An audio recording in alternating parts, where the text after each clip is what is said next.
Welcome judiciary aspirant इन Saint Peters law academy. आज आप लोगों के लिए सीपीसी का एक महत्वपूर्ण प्रोविजन लेकर प्रेजेंट हुआ हूं, जो फॉरेन जजमेंट्स के संबंध में है।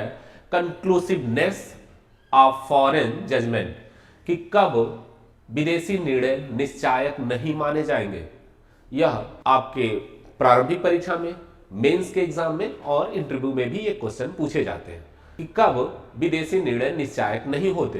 तो इसके संबंध में हमें धारा 13, धारा 14 और इसके साथ ही साथ धारा 44A, इन 3 सेक्शनों को देखना होगा कि विदेशी निर्णय कब निश्चायक नहीं होंगे।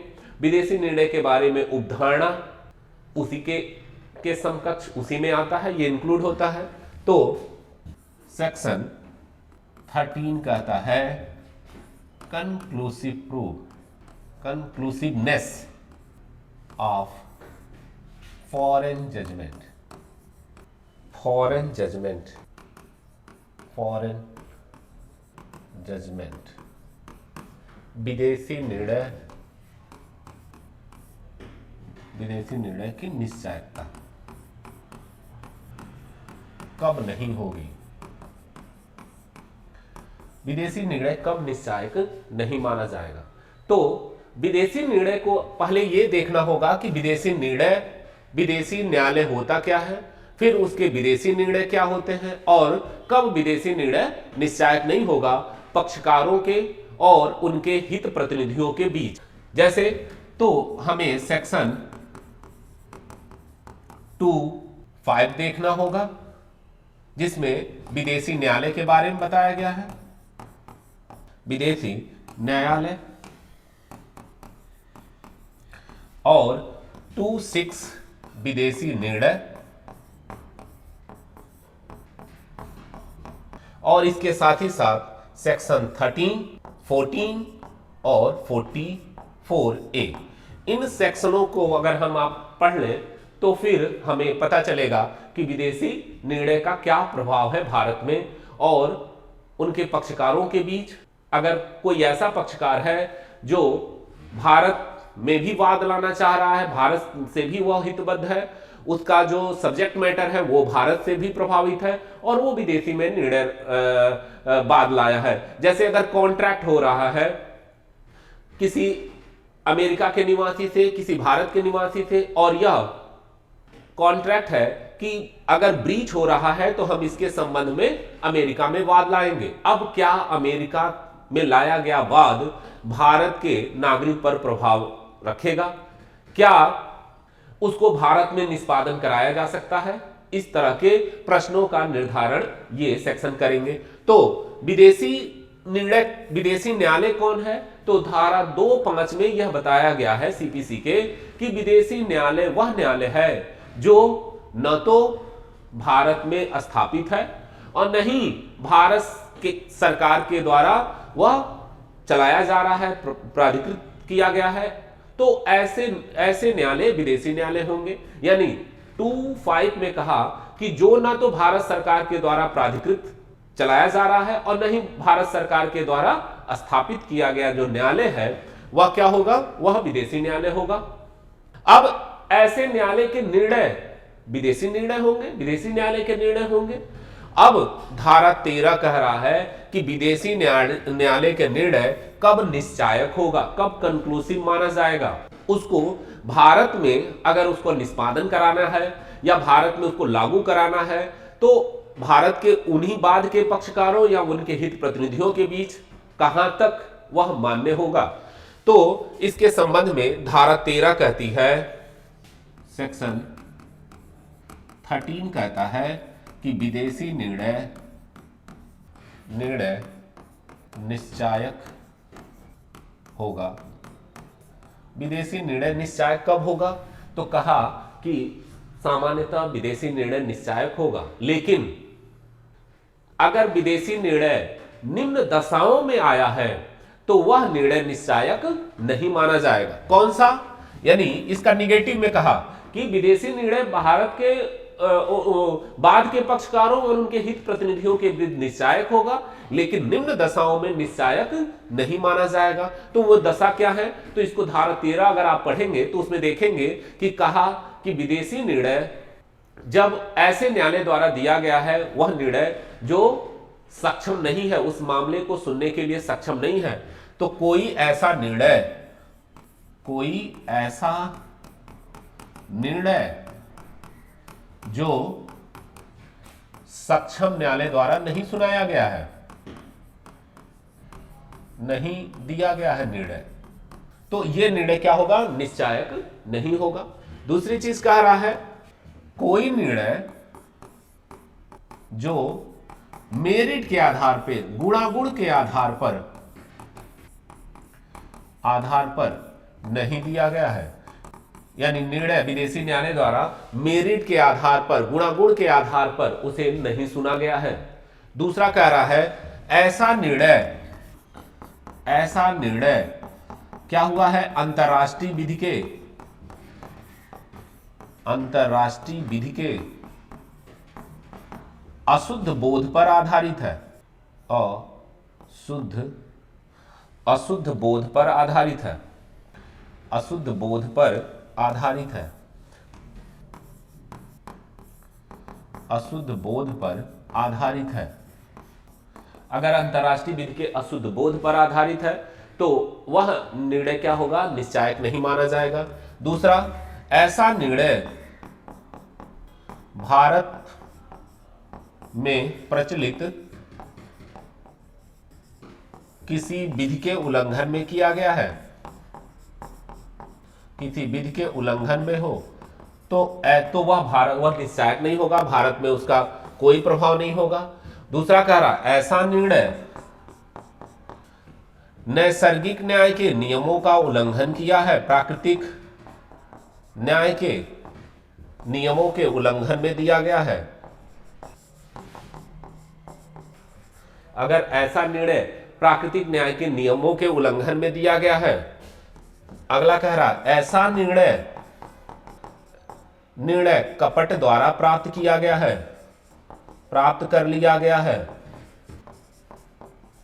अगर ऐसा निर्णय कपट के द्वारा प्राप्त कर लिया गया है, अक्सर अगर कोई ऐसा मैरिज हुआ है जो भारत में हुआ, मैरिज जो पक्षकार है वो भारतीय हैं, अगर वह विदेश में रहने लगते हैं और उन पक्षकारों में से कोई भी पक्षकार विदेशी न्यायालय में डाइवोर्स के लिए पिटीशन दाखिल कर दिया और उसका एक पक्षकार भारत में है और दूसरा पक्षकार, यानी अगर पति विदेश में रह रहा है और वहीं रहते हुए वहीं के न्यायालय में डाइवोर्स का पिटीशन दाखिल कर दिया और वहां के न्यायालय ने दोनों पक्षकारों को सुने बिना ही डाइवोर्स का डिसीजन दे दिया।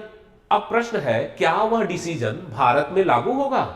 तो ऐसा प्रश्न आप अक्सर हिंदू मैरिज एक्ट में देखे होंगे। अब यह प्रश्न है कि क्या ऐसा निर्णय जो पति ने विदेश में रहते हुए प्राप्त कर लिया है विदेशी कोर्ट के द्वारा, वह क्या भारत में लागू होगा? वह डाइवोर्स मान लिया जाएगा?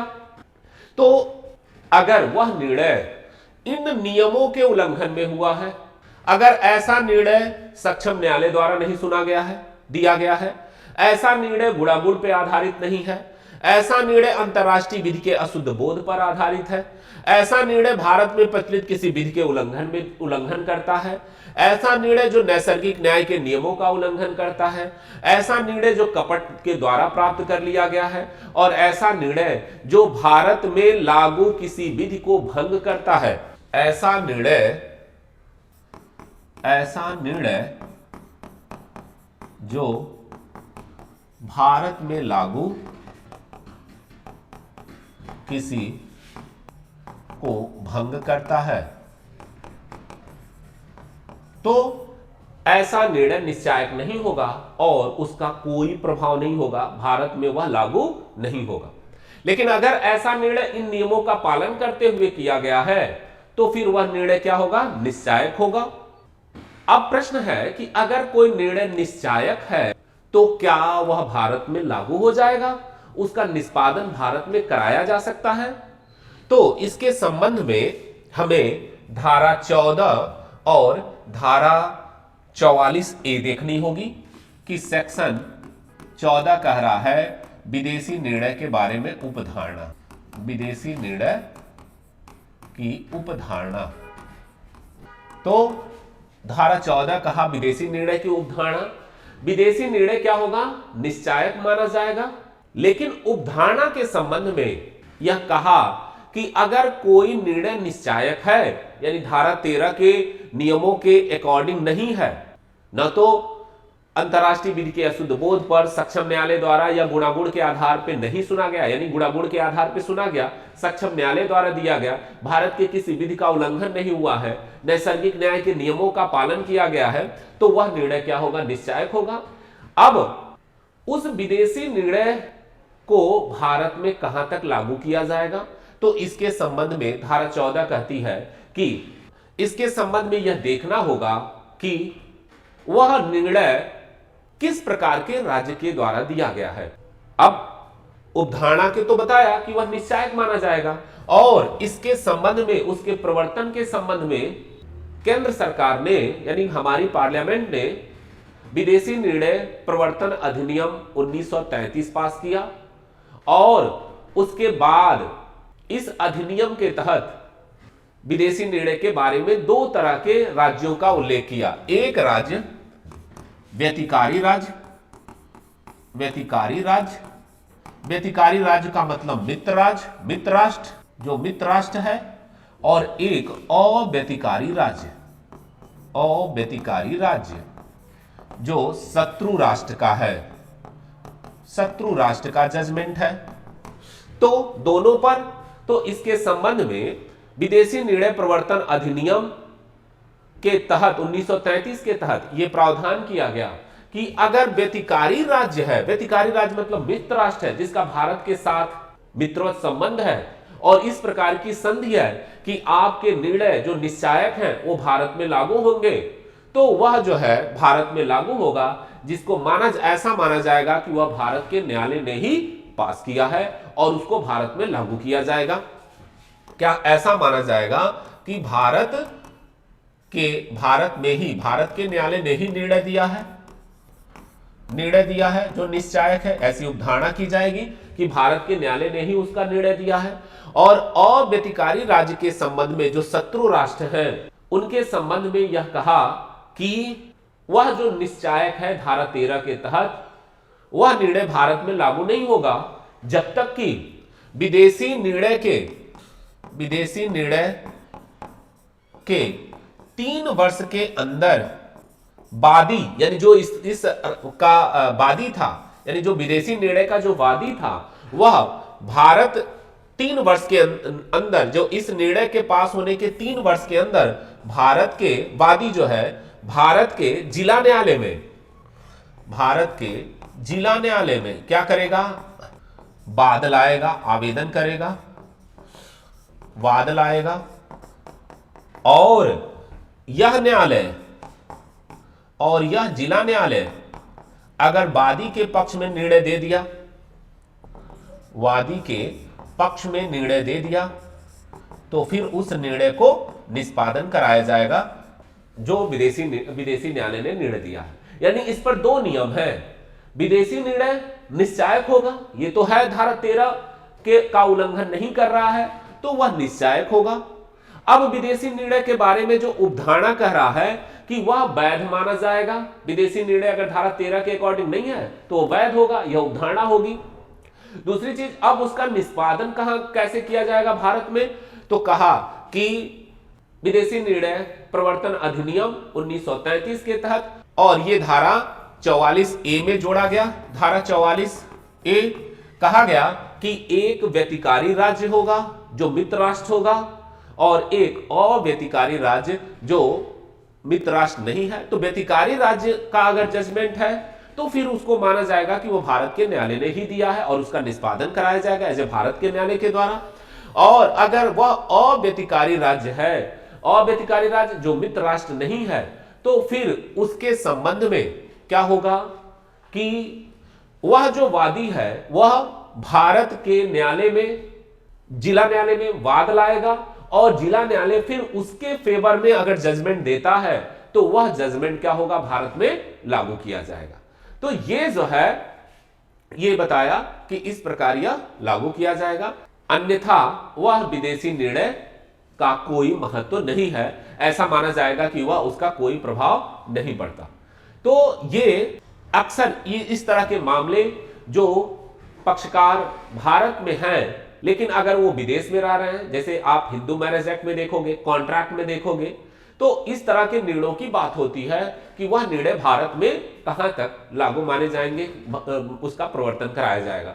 तो इसके संबंध में सीपीसी के इन जो प्रावधान है आप इन पर ध्यान दोगे, उसको पढ़ोगे और इसके संबंध में धारा 5, धारा 6, 2, 5 और 2, 6 डिफिनीशन क्लास में इसको देखोगे और फिर धारा 13 और धारा 14 और धारा 44A, इन सारे प्रोविजनों को अगर आप देखोगे तब यह कंफर्म हो जाएगा कि विदेशी निर्णय का क्या प्रभाव होगा भारत में। तो आज के लिए बस इतना ही, इसी इंफॉर्मेशन को देने के लिए मैं प्रेजेंट हुआ था। यह इंफॉर्मेशन कैसा लगा कमेंट करके बताएं। धन्यवाद।